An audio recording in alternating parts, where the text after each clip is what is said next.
Hey, what's going on, everybody? Welcome back to the main event. This is Daniel, and yeah, tonight going back to the NWA, and we're going to be doing the Great American Bash, the price of freedom. I don't even know what that means. What does that mean exactly? Like, are they all slaves and they had to, fight for their freedom? The price of freedom. That was the tagline. So yeah, we're going back to July 10th, 1988. And Baltimore, Maryland, and the Baltimore Arena, and we're in front of about 13,000 fans. Whew. Pretty big for an NWA crowd. Sorry, I'm just taking shots now. But the main event for the world title, you got Lex Luger versus Ric Flair, and of course he is accompanied to the ring by James J. Dillon. I'm not gonna lie. Like I said, this is this ain't the first Great American Bash. Of course, there has been others, but this is the first one that made the pay-per-view. And of course, this is the first time I've watched it, and so I do my best to be unbiased. I am a WWF guy, but I'm expanding my mind right now. So we're going into this thing. We're broadening my horizons. But yeah, like I said, this is the first Great American Bash on pay-per-view. But this is the last pay-per-view before Crockett sold out to Ted Turner. So, last NWA pay-per-view, and before WCPW took over. And I'm not sure, because once again, I don't watch any of it. I don't know if I think they held on to like the NWA name, sort of, throughout. But then, of course, eventually they're just like, nope, it's all WCW. So yeah, to build up to this match, like I mentioned when I did the Bunkhouse Stampede, Luger was feuding with the Horseman. He was a former Horseman himself, and now he found himself, on the other end. So he teams up with Barry Windham to defeat Arn Anderson and Tully Blanchard, the Brainbusters, for the tag titles, and defeats them at I think it was the Clash of Champions, or Clash of the Champions, and took the titles. Well, it wasn't too long after that, old Luger got himself on the end of the screw job when Barry Windham turned on him and joined the Horsemen. Of course, costing them tag titles, went back to the Brainbusters. So Luger, once again now it's 1-against-4 now, and he's battling his way through them, and he eventually works his way up to Flair, gets himself a world title shot.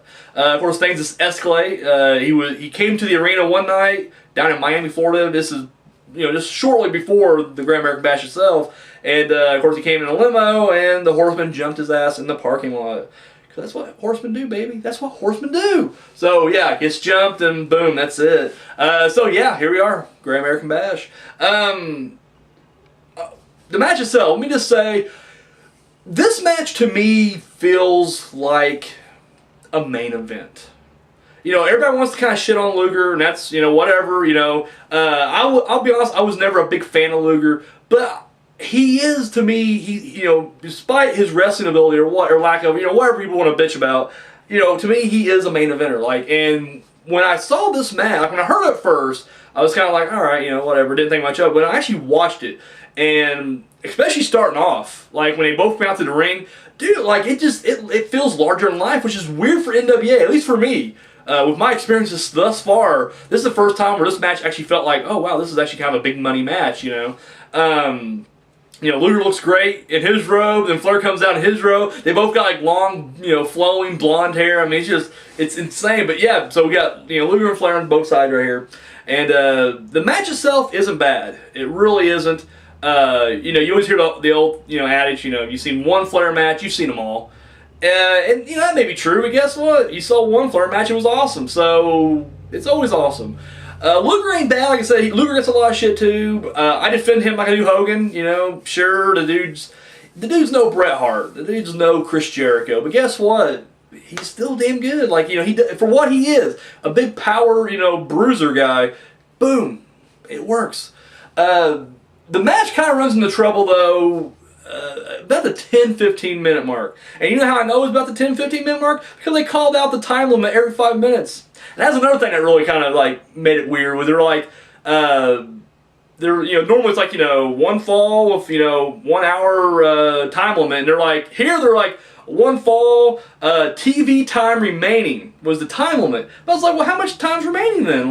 Tell us. Is it over in 7 minutes? What the fuck? They don't say shit. So it's kind of odd. They just said, well, until the pay-per-view's over, but it's like, does no one have a clock? Can no one just be like, 45 minutes? No, they didn't say shit. But anyways, about the 10-15 minute mark, I noticed that like, Luger's running out of gas like pretty quickly.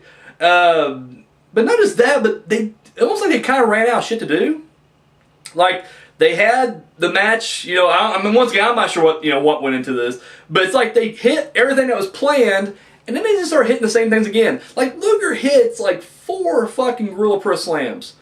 Like, 4 of them. And I'm like, it kind of makes sense, I guess, if you're trying to, weaken the back, to put that, torture rack on. But I'm like, could you not think of something else to do?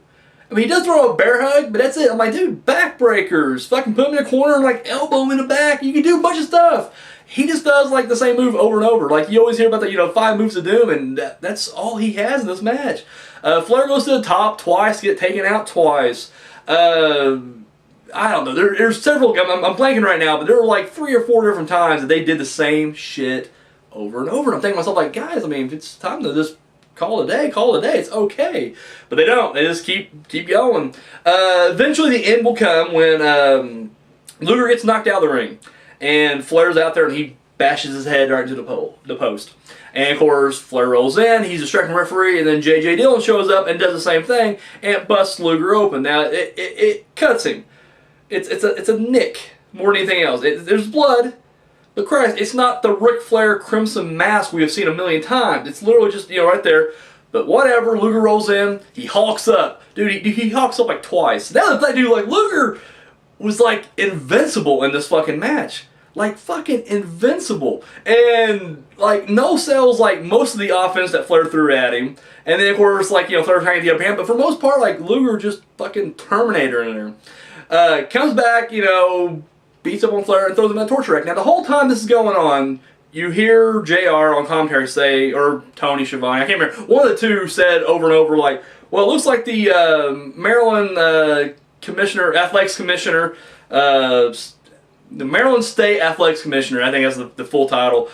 He's trying to get the referee's attention. They keep saying this over and over, right? And he is. I mean, you can see someone's trying to get to him. So as soon as the torture rack's on, referee does look at him, and then of course comes over and he, rings for the bell and tells Luger to let go. So naturally, dude, the crowd goes nuts. Now, that's the weird thing too, because when you watch him enter the ring, when Luger comes out, not much of anything. Like 13,000 fans, you wouldn't have guessed it. You would have thought it was probably like 20 people in the crowd. Like literally just nothing. Flair gets a bigger pop coming out than Luger. But as the match goes on, the crowd's somewhat jumping. But right there, torture rack, the bell rings. The bell fucking rings. The place erupts. One of the biggest pops I've heard, period, since doing the show. I mean, it ranks up there with like WrestleMania almost. Like literally, it was deafening.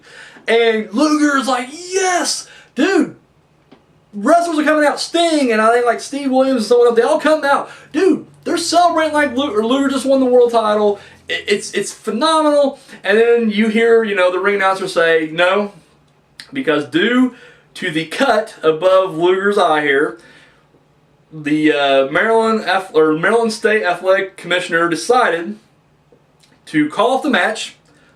Luger forfeits. Ric Flair wins and retains the title. And dude, the crowd turns like that instantly. And I just remember as I'm watching it, because like I said, the match is okay for like the first 10-15 minutes. It gets a little redundant after that, but I'm sticking with it because I'm like, it's okay. And now you get to the end. Now, with retrospect on your side, you got hindsight over here. I knew what the finish was already. Like I already heard it was kind of a bogus ending or whatever. So like, I wasn't like shocked. I was like, oh wow, that's how it played out. They weren't kidding. But I put myself like in young Daniel's, state of mind. At that age, watching that, dude, I would have been pissed off. That is the most retarded ending ever. Like it's like there's so many different ways you could have still let have Flair go over and make protect Luger and set up that rematch that they're going to do later anyways. You could have done it a number of ways. This is like the most ridiculous ending that you could have possibly had. And then like the crowd's chanting bullshit, and I'm just like, yeah, it is bullshit. Like this is the most retarded thing ever. And this is what made it worse. Like even after the announcement, and of course Luger is fucking, he's pissed. He's not even that blood. It's like, it'd be different like, if his face was like stone cold, WrestleMania 13 covered in blood. Yes, okay, fine. But it wasn't that bad. Like, literally. I bled, worse than that. So, the fact that, it's whatever. But, like, Sting walks over to it and raises his hand anyways. Crowd kind of goes nuts. And I'm just like, man, he's celebrating and he didn't even win a world title. Well, at least he'll never have to do that again. Wait. Yep, he did do that again, didn't he? Anyways, but, yeah, so I don't know. I just feel like shit like that. There's and that's another thing. That's probably another reason I was never big on NWA, because the few times I did watch NWA/WCW, it was stupid shit like that. It just kind of like, what? I remember watching it once, and this is later. This is like Monday Night Wars, I think. This is like 96, 97. Luger throws like Bagwell over the top rope, and they're like, disqualification. And I'm like, are you fucking for real? What? Because I'm like, this is shit we do all the time in WWF. Like, we've been doing this shit since the 80s. Toss over top rope, fuck them. No, illegal there. And I was like, wow, this is retarded. So it was just shit like this that just always kind of, and you can make the argument like, well, they treat it more like a sport over there. And like, yeah, but how many times has like Flair just been, completely covered in blood? He's wearing the mask of blood, and they're just like, it's okay. And they do try to cover it up. They're like, well, not every state enforces this, but we're in Maryland. It's like, well, fuck Maryland. Jesus fucking Christ, this is retarded. So it was just a little ridiculous ending to the whole thing. The aftermath.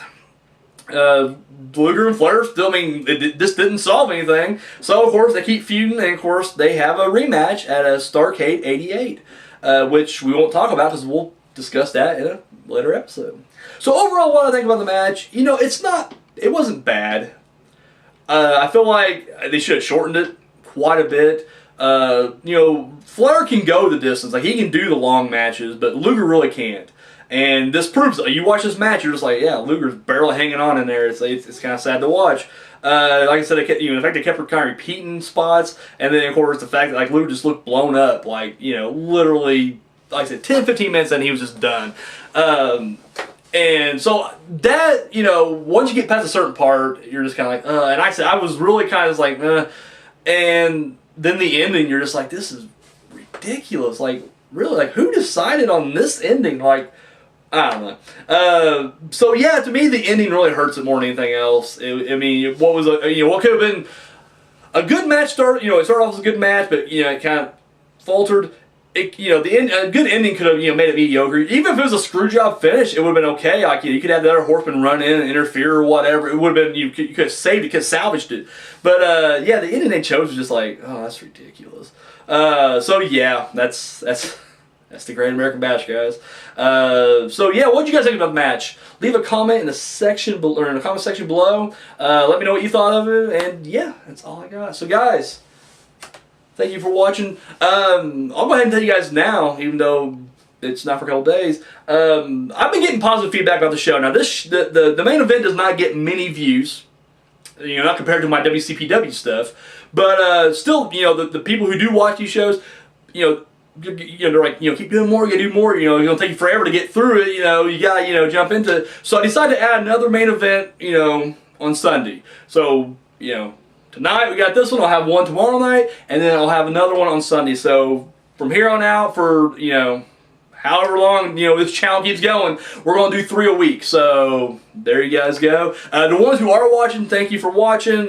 Seriously, your support. This is why I'm doing it. Like literally, this is why I'm doing it. Like I said, it's not the most popular show, but the fans who are watching, I appreciate it. So that's all I got, guys. Thank you so much for watching. Tune in tomorrow night, and we'll be doing SummerSlam 1988. So yeah, a lot of first time pay-per-views. So we're getting them out of the way right now. So all right, guys, all I got. Until next time.